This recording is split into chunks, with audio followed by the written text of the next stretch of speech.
अस्सलाम वालेकुम मोअज़्ज़िज़ नाज़रीन गिरामी। सुदांत वेंचू जी, कल तक तो आप मुसलमानों के पर उखेड़ने के चक्कर में थे कि मुसलमान ऐसे तैसे ऐसे तैसे ऐसे तैसे। आज खुद ही तारीफ कर डाली कि मुसलमान अपने लिए नहीं लड़ते बल्कि पूरे मुसलमानों के लिए लड़ते हैं और पूरे मुसलमानों के लिए काम करते हैं ताकि हर मुसलमान को उसका फ़ायदा। और फिर आपने एक और अजीब बात कर डाली कि आज के मुसलमान इस्लाम नहीं फैला रहे, हालांकि हज़रत मोहम्मद सल्लल्लाहु अलैहि वसल्लम के 50 साल बाद तक पूरी दुनिया में इस्लाम फैल चुका था। ये हुक लाइन्स हैं आपके लिए, लेकिन आगे देखें यहाँ वीडियो कितनी मज़ेदार होने वाली है। वीडियो को लाइक करें, चैनल को सब्सक्राइब करें, वीडियो को व्हाट्सएप पे जरूर शेयर करें, कमेंट करके बताएं वीडियो कैसी लगी। इन दोनों बातों में मैं बेहतरीन बातें लेके आया हूँ वीडियो के एंड पे।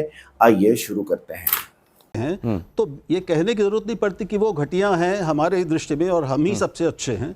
ये जो भाव है, ये भाव ही अधार्मिक है, ठीक है, और ये असमतापूर्ण है। Superiority complex. बहुत अच्छा सवाल किया है। मैं राहुल जी हम लोगों के बहुत वरिष्ठ हैं, मैं तो बहुत यंग एज से आपके आर्टिकल्स भी पढ़ता रहा हूँ और आपको मैं बहुत एडमायर करता रहा हूँ, परंतु इन्होंने बहुत अच्छी बात की। पहली बात तो मैंने आबे ज़मज़म का भी उल्लेख किया था, उसी पवित्रता का भाव जैसे गंगा जी के प्रति हिंदुओं में रहता। मगर जो इन्होंने कहा, मैं मानता हूँ कुछ चीज़ें मुस्लिमों में बहुत श्रेष्ठ हैं, इसे समझना चाहिए। जैसे हमारे यहाँ भाषाई विविधता है, उस विविधता को विभाजकता बनाया जा सकता है, मुस्लिमों में नहीं बनाया जा सकता। आपने कभी असदुद्दीन ओवैसी को नहीं सुना होगा वो कहे मुझे तेलुगु में बोलना उसके लिए लड़ रहा हो। कभी महबूबा मुफ्ती नहीं कहेगी मुझे कश्मीरी में बोलना उसके लिए मैं लड़ रहा हूं। कभी बदरुद्दीन अजमल नहीं कहेगा मैं असमिया के लिए लड़ रहा हूं। कभी मैं नहीं कहेगा मौलाना मदनी कि मुझे तमिल के लिए लड़ना है। अब आइए बांग्लादेश निर्माण किस बात पे हुआ? भाषा पर हुआ। मैं इसी पे बात लड़ रहे हैं। सऊदी अरेबिया लड़ता है। आपके पास आ रहा हूं, आपका पूरा ऑब्जर्वेशन और सवाल दूंगा। अरे होने दीजिए, पूरी बात हो जाने दीजिए, राहुल जी की बात हो जाने दीजिए। आ रहा हूं, मत होइए। और मैं अच्छी बात बता रहा हूं, मुस्लिमों में एक और बात है, आप उनके अंदर किसी प्रकार का भेदभाव नहीं पैदा कर सकते। वो कम्युनिस्ट हैं, अमीर गरीब को नहीं लड़ा सकते। 57 में से एक मुस्लिम देश कम्युनिस्ट नहीं हो पाया। आइए हमारे यहां लड़ा सकते हैं। वहां पे आप उत्तर भारत दक्षिण भारत को नहीं लड़ा सकते, वहां पे आप अगड़े पिछड़े को नहीं लड़ा सकते, वहां आप सामान्य और दलित को नहीं लड़ा सकते। और मुस्लिम धर्म में सबसे खास बात क्या, जो आपने इस चुनाव में भी देखा, देखिए जो बात किसी समाज की प्रशंसनीय है उसे मानना चाहिए। वो ये कहता है कि मुझे मकान मिला, हेल विद इट, मुझे नल मिला, मुझे शौचालय मिला, मुझे आयुष्मान भारत मिला, हेल विद इट। मुझे देखना है कि मेरे जो नेताओं ने कहा मेरा कौम का फ्यूचर क्या दिख रहा है। I look at this. हिंदुओं में क्या हुआ, उन्होंने कहा अरे हमारा फ्यूचर क्या होगा, हेल विद इट, मुझे ये मिला ये मिला। तो हिंदुओं की सोच व्यक्तिगत हो गई, मुस्लिमों की सोच समष्टिगत हो गई। जो समष्टि के लिए यानी पूरी टीम भावना से खेलता है। हरियाणा के दिल्ली के नतीजों के बाद भी ये कह रहे हैं। मैं सुनिए बता रहा हूं क्यों। जैसे अब आपने बड़ी अच्छी बात कही, हरियाणा में सबसे बड़ी जीत कहां मिली? ममन खां जीते 98,000 से, हुड्डा जी जीते 70,000 से। लोकसभा में सबसे बड़ी जीत कहां मिली? असम के धुबरी में रकीबुल हसन 10,25,000 से और राहुल गांधी 3,62,000 से। क्यों? जिन इलाकों में 80-90% मुस्लिम है वहां पे कोई इस्लाम के बारे में चू बोलकर भी चुनाव जीत के दिखा दे, मगर 80% हिंदुओं के देश में हिंदू धर्म को वायरस HIV कोरोना इरेडिकेशन के जीत के दिखाते हैं। मुझे लगता है कि ये चीज प्रशंसनीय है और ये उनसे सीखनी चाहिए। पहली चीज तो ब्रदरहुड ऑफ इस्लाम इस तरीके से नहीं है जैसा इन्होंने बोला। पैलेस्टीन के इशू के ऊपर सऊदी अरेबिया अलग है, ईरान अलग है, जॉर्डन अलग है, लेबनान अलग है, सबकी सोच अलग है, सब आपस में लड़ते हैं। पाकिस्तान के अंदर आप चले जाइए और पढ़ लीजिए, पाकिस्तानी जो पंजाबी मुस्लिम है, खैबर पख्तून का जो मुस्लिम है, जो सिंधी मुस्लिम है, रीजनलिज्म है, लड़ाइयां हैं, अपनी अपनी भाषा के लिए भी लड़ रहे हैं। ऐसा नहीं है। और तो जो ये कहना कि साहब मुसलमान का मतलब वो सारे इकट्ठा होकर के ग्रुप में घूम रहे हैं, ये एक आप तो ये क्यों कहा जाता है कि मुसलमान टैक्टिकल वोटिंग करता है? हिंदुओं को डराना चाहते हैं। टैक्टिकल वोटिंग करता है, ये कहां से आया? इसलिए ये अब होने लगी है। देखिए अंतर क्या है। जैसे मैं आपके लाखों दर्शकों से कह रहा हूं, आपने हिजबुल्लाह के लिए सभाएं देखी, कश्मीर से लेकर लखनऊ से लेकर हैदराबाद तक। हमास के लिए प्रदर्शन देखे। ये एकजुटता है, लड़ रहे हैं आपस में, मगर जब मुद्दा आएगा तो हम एक साथ खड़े। मगर उम्मा वहीं से आया गया। मैं उस पे आ रहा हूं। मगर आपने कभी ये सुना कि धुबरी में हिंदुओं के साथ क्या हुआ उसके लिए कोई कार्रवाई हो जाए ना? अरे कश्मीर में कुछ हुआ उससे क्या मतलब है? जब कश्मीर में हुआ था पूरे भारत में कोई प्रदर्शन देखा गया? उस समय तो जो संघ भाजपा के लोग थे सिर्फ विषय उठाते थे, कभी हिंदू समाज सड़कों पे दिखा, मगर हिजबुल्लाह हमास फिलिस्तीन के लिए उठा, जय फिलिस्तीन कहा गया। ये उनसे सीखने वाली बात है कि हाउ यू गेट कनेक्टेड। महत्वपूर्ण बात है जो आप कह रहे हैं, इसका जवाब दीजिए। मुसलमानों का डर फैलाते हैं। देखिए, इन्होंने जो बात कही तो मैं यही जवाब देना चाहता हूं। ऐसे तो अगर कहा जाए, जब हम अंग्रेजों से लड़ाई लड़ रहे थे तो इस भारत में सारे के सारे भारतीय ही थे, फिर अंग्रेज हम पे क्यों हुकूमत कर रहे थे? क्योंकि भारतीय संख्या में थे, चेतना नहीं थी। आप में से शायद बहुतों को ना पता हो, 1945 में सेकेंड वर्ल्ड वॉर खत्म हुआ तो भारत की सेना कितनी थी? 25 लाख, और उसमें अंग्रेज सैनिक 40,000, 24.5 लाख हिंदुस्तानी थे, मगर चेतना का भाव नहीं था। गांधी जी ने शुरू करके चेतना का भाव बढ़ाया। फिर चाहे तिलक ने पूर्ण स्वराज्य की बात कही, फिर वीर सावरकर ने कहा, नेताजी सुभाष चंद्र बोस ने कहा, भगत सिंह, चंद्रशेखर आजाद, बाघा जतीन, सचिंद्र नाथ, तब वो चेतना उठते उठते 40 साल लगा, तब जाके 47 में आजादी मिली। आपकी बात बिल्कुल सही है कि हिंदू संख्या में है, मगर यही तो मैंने कहा ना, मगर उसके अंदर चेतना नहीं आई है। इसीलिए जब राम मंदिर का आंदोलन शुरू हुआ था तब हम 2 सीटों के थे, क्योंकि चेतना मंदिर के पक्ष में सिर्फ इतनी थी। अब चेतना का विराट रूप दिखा है। कुंभ से नहीं आएगी। और एक पॉइंट मगर एक चीज जो मुस्लिम समाज को हिंदुओं से सीखनी चाहिए, जैसे इन्होंने कहा वहां फिलिस्तीन में सब लड़ते हैं, बिल्कुल सही बात है। वहां जो समाज में भिन्न भिन्न सेक्शंस हैं, उनमें अलग अलग है, पर किसी को अलग नहीं आता। जैसे कुंभ में आपने देखा सब एक साथ स्नान कर रहे थे, 20 किलोमीटर लंबे घाट थे, ऐसा तो नहीं था ये फलां जाति का घाट है, ये फलां वर्ग का घाट है। लेकिन एक बात किया, ये हिंदू ब्रदरहुड, नहीं, मैं एक मिनट पूरी कर लूं, बात तो समझ। मगर मुस्लिमों में क्या होता है? ये शियाओं का कब्रिस्तान है, ये सुन्नियों का है, ये बरेलवियों की मस्जिद है, ये देवबंदियों की है, ये अहले हदीस की है, ये हनफी की, और फिर इतनी ज्यादा एक दूसरे के खिलाफ हो जाते हैं कि जहां 100% मुस्लिम है वहां मस्जिदों में धमाके क्यों हो जाते हैं? मेरी समझ से बाहर है भाई। अफगानिस्तान में, सीरिया में, पाकिस्तान में, पेशावर में शिया मंदिर में धमाका। अब उसका कारण क्या है? और तो और छोड़िए, इस हिंदुस्तान में आप कहेंगे बाहर की बात क्यों करते हो? भारत में कश्मीर ही एक ऐसा राज्य हो गया जहां ऑलमोस्ट 95% मुस्लिम हो गए, तो चरारे शरीफ जला दी गई, कहा गया तो एंटी इस्लामिक है क्योंकि ये मजार है। तो फिर हजरत बल पे जहां मोहम्मद साहब का मुई मुकद्दस रखा है, जहां बाल रखा हुआ है जो सबसे पवित्र, उस पर आतंकवादियों का कब्जा हो गया। तो मुझे लगता है को एग्जिस्टेंस अगर सीखना है तो हिंदुओं से सीखो। जो मैंने आपको पहले बताया कि हमारे यहां कोई आलोचना भी करता है तो कोई फर्क नहीं पड़ता है, एक धर्म की आलोचना कर दे, ग्रंथ की आलोचना कर दे, ये कर दे, वो कर दे, ये चीज हमसे सीखनी चाहिए। मगर एकजुट कैसे रहा जा सकता उनसे? सर, तो टॉलरेंट होना, एकजुट उस तरीके से नहीं होना, यह हमको कमजोर बना देता है या हमारी मजबूती है? बहुत आपने अच्छी बात कही। देखिए, धार्मिक दृष्टि से और वैचारिक दृष्टि से टॉलरेंट होना चाहिए, मगर राजनीतिक दृष्टि से एकजुट होना चाहिए, क्योंकि वो फिर आप अपनी रक्षा नहीं कर पाएंगे। जैसे सेना एकजुट होनी चाहिए और साइंटिस्ट ओपन टू आइडियाज होना चाहिए। प्रेम कुमार जी। जी, सुधांशु जी जो बात कर रहे हैं कितनी विडंबनाओं से पूर्ण है, उसकी ओर मैं बस इशारा करना चाहता हूं। ये कह रहे हैं, जो मुसलमानों के बारे में बता रहे हैं कि वो एकजुट हो जाते हैं और हिंदू एकजुट नहीं हो जाते हैं, इसको ये कह रहे हैं, बुराई कर रहे हैं, और उसी बुराई को हिंदू धर्म एक्सपेक्ट कर रहे हैं कि ये क्यों नहीं एकजुट हो जाते हैं। अगर उनका एकजुट होना आपकी नजर में ईर्ष्या का कारण है या बुराई है, तो उसी तरह का एक्सपेक्टेशन, हम उनकी बुराई नहीं, उनकी तो अच्छाई है, एक्सपेक्टेशन उनकी अच्छाई हमारी बुराई है। हिंदुओं से आप कह रहे हैं कि आप भी उसी तरह से मुस्लिम की तरह क्यों नहीं एकजुट हो जाना, एक कसक पैदा कर रहे हैं। आज राजनीतिक रूप से आलोचनाएं दरकिनार कर दी गई। क्या आपने कांग्रेस मुक्त भारत का नारा नहीं दिया? दिया कि नहीं दिया? दिया। ये क्या है? अपोजिशन जब आप खत्म कर देंगे तो डेमोक्रेसी बचेगी क्या? डेमोक्रेसी का इंटीग्रल पार्ट है अपोजिशन, और आप तो लंबे समय तक अपोजिशन में रहे हैं। फिर भी आपके बीजेपी मुक्त या जनसंघ मुक्त का नारा किसी ने दिया क्या?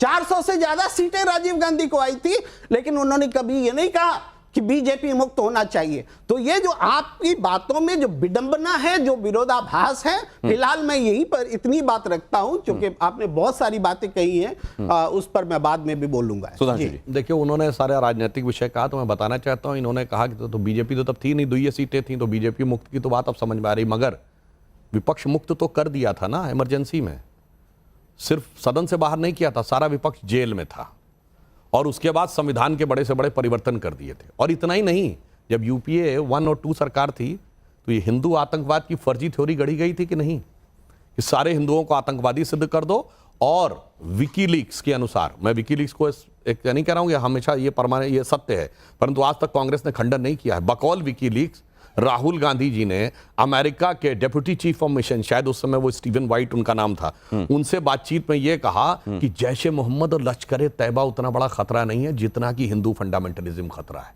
मुझे लगता है इस प्रकार की बातें करने की बात, और फिर बाकी मैं बात कहता हूं, आप आस्था की बात करते हैं, सिर्फ दुनिया में कोई ऐसा उदाहरण है जहां कोई भगवान अपना मुकदमा खुद लड़े हो? यहाँ श्री राम लला विराजमान अपना मुकदमा खुद लड़े।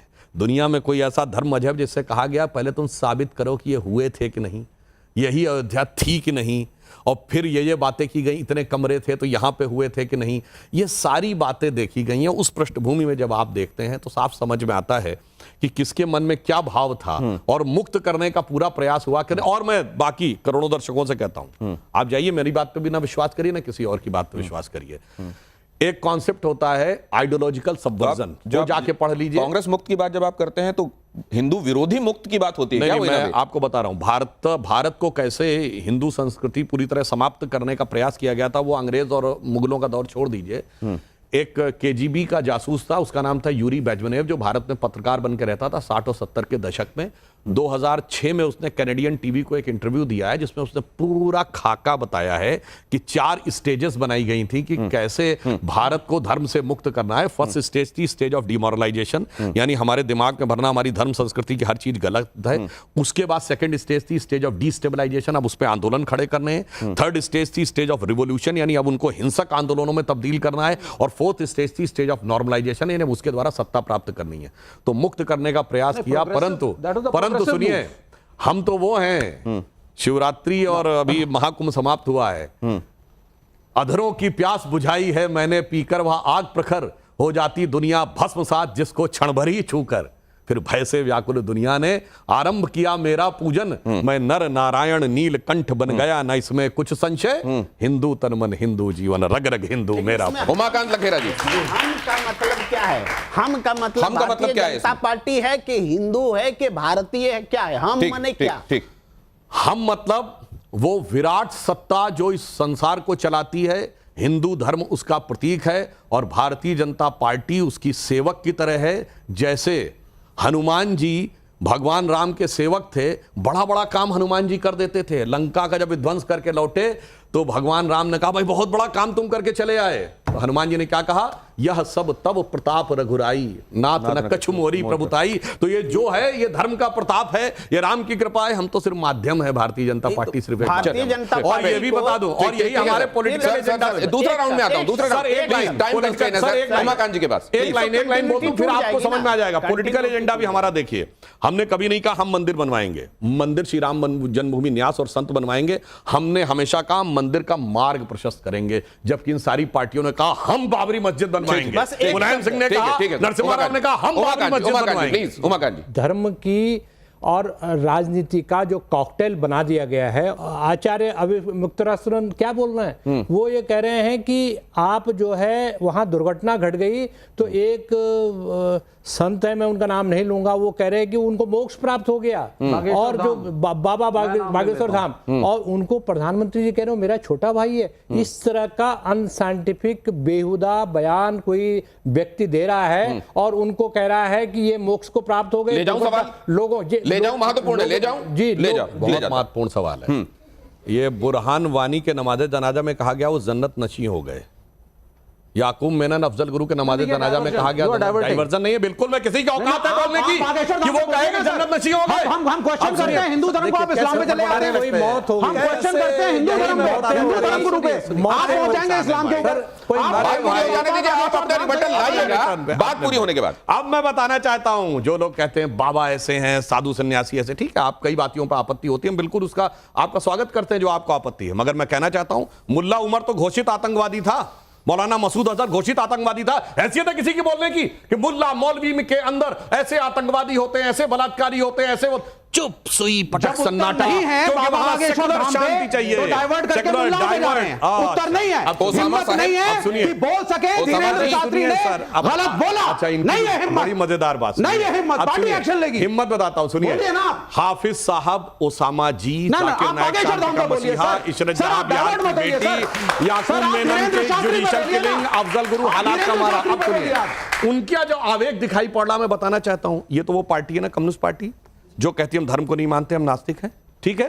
धर्म तो अफीम मगर है। पश्चिम बंगाल में फुरफुरा शरीफ के गद्दी नशी पीरजादा अब्बास सिद्दीकी से गठबंधन करके चुनाव लड़ते उन्होंने हैं secular और politics कहते हैं को साहब मैं endorse किया नास्तिक था। हूं। यहां पर देखिए जरा योगी आदित्यनाथ ने क्या कहा और उस पर फिर जवाब लेते हैं। उसके बाद वो जरा ऑडियंस, एक्सटर्नल ऑडियंस, हमारे साथ बाहर से जुड़ी हुई जो ऑडियंस है, उसके सवाल रेडी रखिएगा। देखिए, बच्चों को ये लोग पढ़ाएंगे इंग्लिश स्कूलों में, और दूसरे के बच्चे के लिए अगर वो सुविधा सरकार देना चाहती है तो कहते नहीं उर्दू पढ़ाओ इसको, यानी उसको मौलवी बनाना चाहते हैं, कठपुल्ला पर की ओर देश को ले जाना चाहते हैं। ये जो शब्द है सर, इस पर बड़ा बीते दिनों विमर्श हुआ।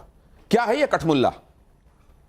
कठमुल्ला मतलब जिसके अंदर कोई बदलाव आने की गुंजाइश ही ना हो, वो केवल लकीर का फकीर हो, वही जो काठ का बन जाए। काट कठमुल्ला कर होता है, कोई काट की चीज होती है, उसमें कोई चेंज नहीं हो सकता, that is fix and rigid. तो एनी थॉट प्रोसेस जो एकदम फिक्स्ड एंड रिजिड हो जाए, जिसमें कोई चेंज नहीं हो सकता है, जो कहे चेंज हो भी नहीं सकता और भविष्य में होगा भी नहीं, वन एंड फाइनल। और एक और बात बता दूं आपको, प्रॉफेट मोहम्मद के बाद 50 साल के अंदर अरब से शुरू होकर Iran, Iraq, Egypt, Syria, Lebanon से होते हुए यहां तक आ गया था इस्लाम।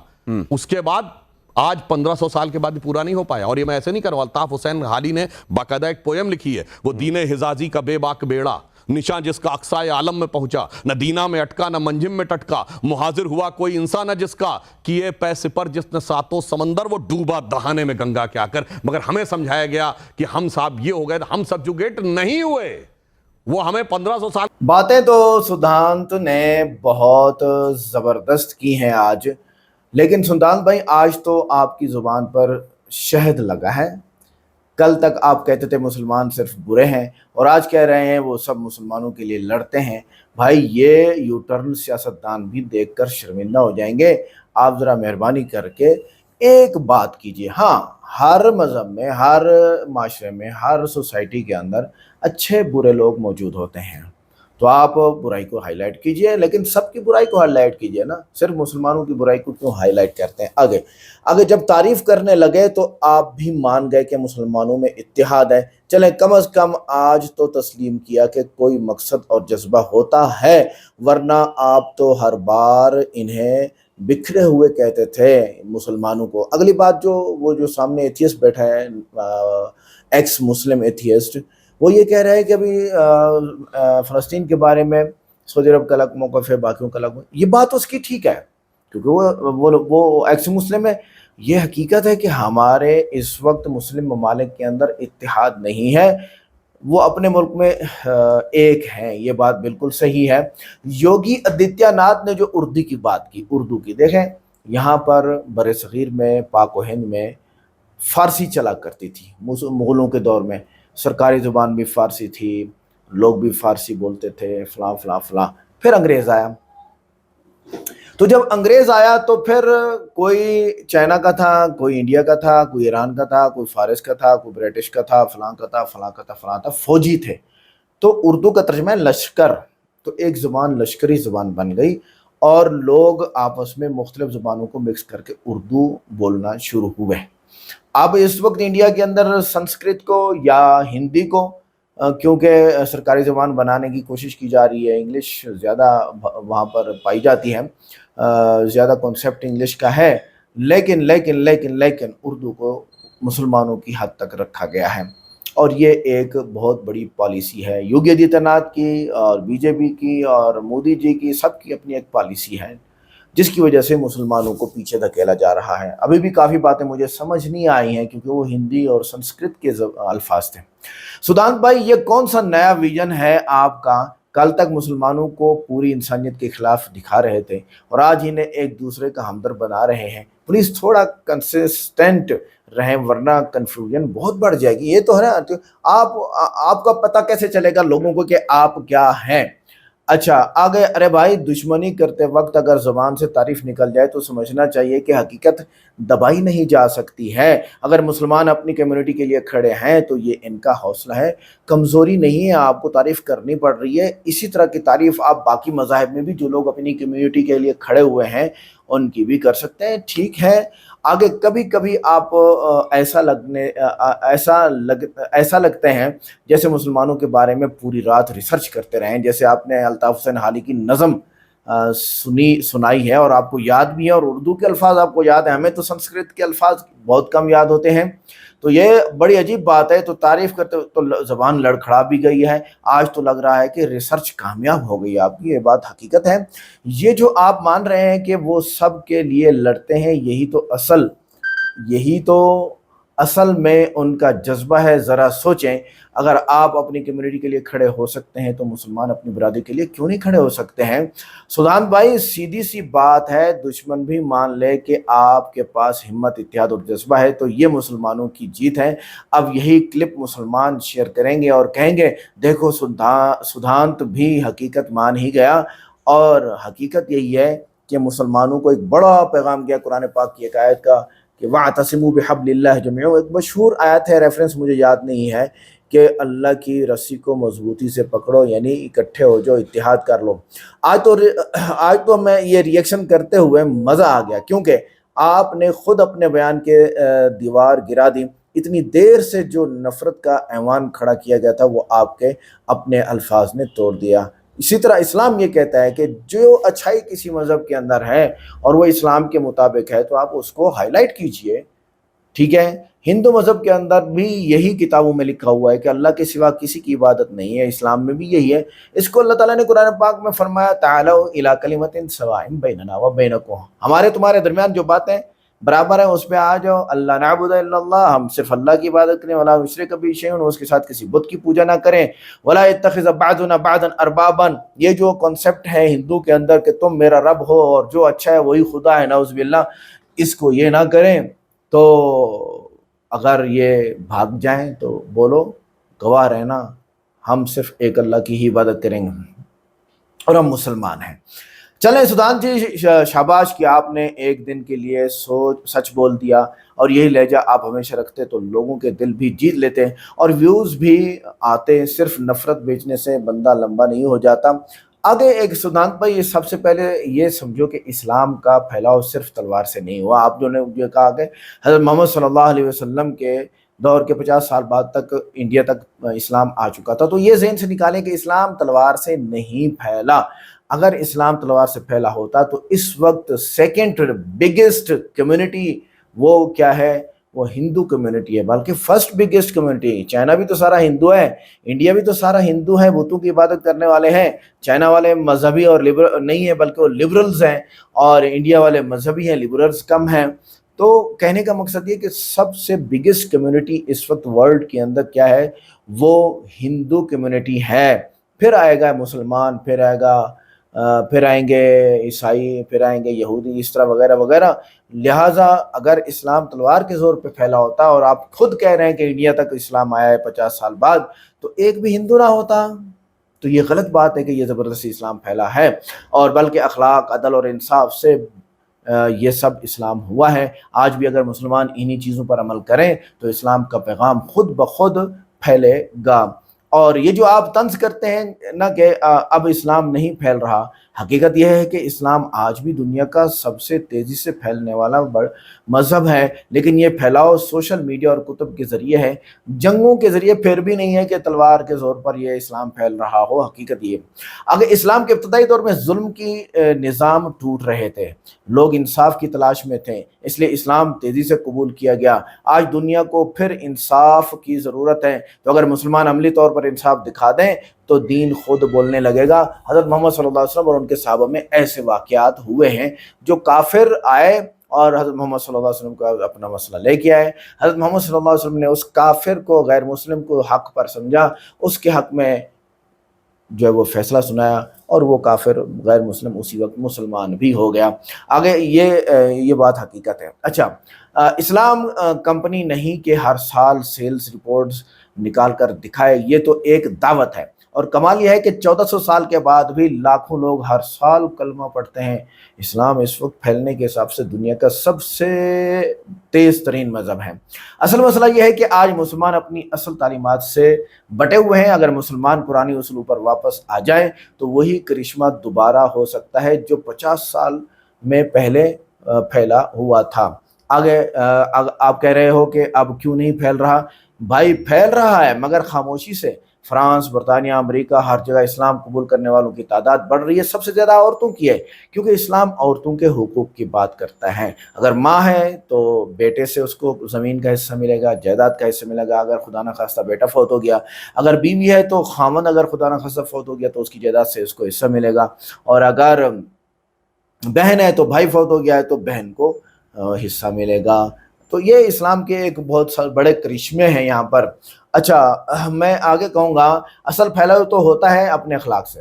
अफसोस आज मुसलमान अगर अखलाक में बेहतरीन हो जाए, ये मैं कह रहा हूँ, जाए तो इनके गांव, इनके मोहल्ले के लोग खुद कहेंगे कि बस यही दीन है और हमें यही चाहिए। ये बात हकीकत है। आगे इस्लाम इल्म से फैलाव आज अगर मुसलमान तालीम में पीछे हैं तो दावत भी कमज़ोर हो चुकी है। अगर इल्म, किरदार और माइशत में बेहतर हो जाएं तो यानी मुसलमान, तो फैलाव दोबारा वैसा ही होगा जैसे शुरू में था। आज की वीडियो कैसी लगी? वीडियो को लाइक करें, चैनल को सब्सक्राइब करें, वीडियो को व्हाट्सएप पे जरूर शेयर करें और कमेंट करके बताएं वीडियो कैसी लगी। मिलते हैं नेक्स्ट वीडियो में। अस्सलाम वालेकुम।